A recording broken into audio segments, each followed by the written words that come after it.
Is this the start of the downfall for Sony's Spider-Man universe? If they keep churning out movies like this, the answer might just be yes. Picture this, an action-packed flick starring someone like Jason Statham. You know the drill. He's taking down a room full of thugs with his bare hands, speeding through tight alleyways in exotic cities, or hanging precariously off helicopters like it's just another Tuesday. Sounds like a superhero, right? But here's the twist. It's all grounded in reality, or at least it tries to be. Now, meet Sergei Kravenov, aka Kraven the Hunter. Played by Aaron Taylor Johnson, he's not your average action hero. No, Craven is cut from a marble cloth, a character who's just as superhuman as he is savage. Making his comic book debut in 1964 as one of Spider-Man's fiercest foes, Craven brings a primal edge to the superhero genre. Think Spider-Man, but with an untamed predator-like intensity. He scales buildings, takes death-defying leaps, and walks away without so much as a scratch. The movie wastes no time pulling you into his world. The opening scene? Absolutely wild. Craven breaks into a Siberian prison on a mission to assassinate a crime lord. And get this, he doesn't just shoot him or punch him out. No, he rips a tooth out of a saber-toothed tiger trophy and uses it to take the guy down. Brutal, right? From there, it's an adrenaline rush of leaping, twisting, and bending steel to make his escape. It's primal, it's raw, and it's Craven at his core.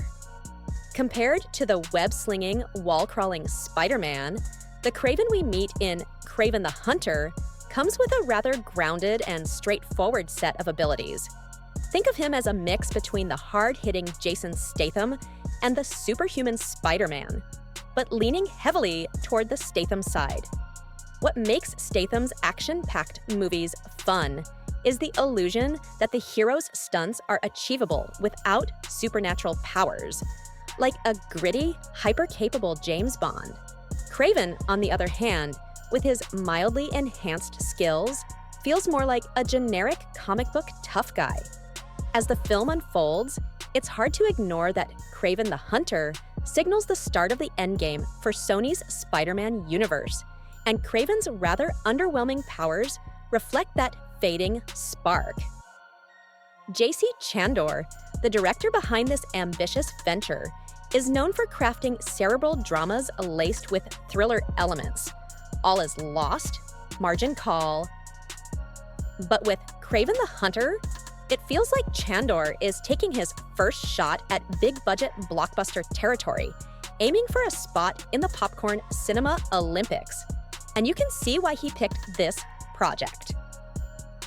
Aaron Taylor Johnson steps into Craven's boots with long, rugged hair, a scruffy beard, and a chiseled physique. Though let's face it, who isn't ripped in superhero flicks these days? Craven comes across as a restless anti-hero, weighed down by brooding angst. To put it bluntly, though, he embodies his third-tier status among superheroes, much like Sony's other middling attempts, Morbius or Madame Web. The action scenes, they do the job, but rarely dazzle or leave you awestruck. They're just fine. And for a character with Craven's potential, fine feels like a missed opportunity to create something truly thrilling. Instead, we're plunged deep into Sergei's layered and turbulent backstory, a tale drenched in tragedy and conflict. His father, a ruthless gangster played by Russell Crowe, dominates every scene he's in with a chilling Russian accent and commanding presence. Crowe masterfully captures the cold-hearted authority of Sergei's father.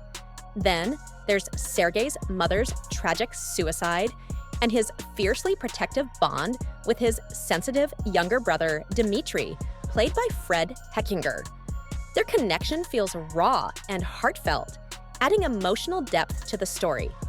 And let's not forget the clash with his nemesis, the Rhino Alessandro Nivola, a formidable villain born out of a lab experiment gone wrong. With his impenetrable hide and destructive strength, Rhino echoes the Hulk's sheer brute force while standing as a darker mirror to Spider-Man. His menacing plan? Kidnap Dimitri to bait Craven into a trap? But there's more to it than meets the eye. Nivola's portrayal of Rhino is delightfully sinister, complete with an unusual Esperanto accent and a smug, slightly nerdy grin that radiates self-adoring menace. He's as much of a scene stealer as Crow, making their performances a joy to watch. But then there's Aaron Taylor Johnson as Sergei. This is where the energy dips. I've rooted for him ever since his standout roles in Nocturnal Animals, Nowhere Boy, and Savages. With his sharp good looks, an aura of danger, and a poised English charm, he once seemed destined for superstardom. And yes, there was that fleeting rumor about him landing the role of James Bond. But now I'm beginning to wonder if he truly has the elusive X factor. In Kraven the Hunter, Taylor Johnson handles the high-octane action well. Whether sprinting through London's streets or clinging to a speeding van, he delivers in the physicality department. But his attempt at an American accent? It's a misstep that drains his usual charisma. In a pivotal scene, a lengthy, exposition-heavy conversation on a bench with Calypso, Ariana DeBose, his corporate world partner, the dialogue feels weighty and lifeless. Taylor Johnson seems buried under the moment, unable to inject the spark the scene desperately needs. What do you think? Are Crow and Nivola enough to carry the film? Or does Taylor Johnson's muted performance hold it back? Let us know your thoughts in the comments. Kraven the Hunter begins with an origin narrative about Sergei Kravanov's upbringing in Africa. There is a key point when he is attacked by a lion and saved by Calypso.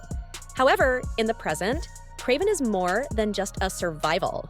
He is a hunter with a goal.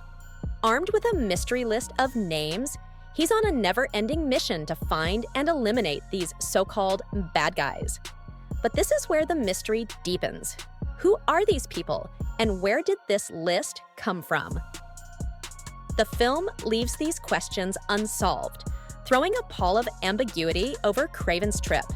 Then there's the climactic combat, set against the mayhem of a water buffalo stampede. Dramatic? Sure. Justified? Not very much. While Kraven the Hunter is not the worst comic book film I've seen, it fails to soar above mediocrity. The best way to sum it up? I didn't even stay to see if there was a post-credits scene, something I almost never skip. Not out of rebellion, but because the film didn't leave enough of an impression to make me curious.